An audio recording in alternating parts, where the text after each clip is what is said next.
Started making twin fins for David Barr, and what I did that was a little different is a little bit like what MR did is we took the Brewer shape, because I was working for Brewer at that time, and put two fins on the bottom, so he had the flat deck and full thick rails.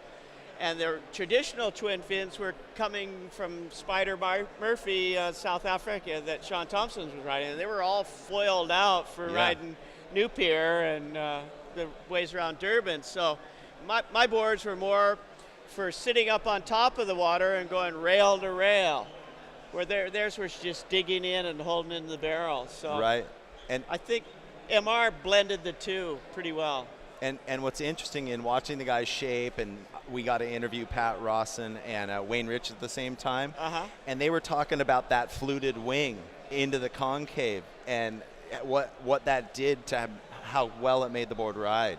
Well, the wings in the earlier days were actually that lead, start the turn fin of a thruster, because you release off the back fin, but we had nothing on the rail to hold and give it a little bit of direction. So thinning that wing out really affected how the performance went, especially when we went to a twin fin. It almost reacted something like today's four fin.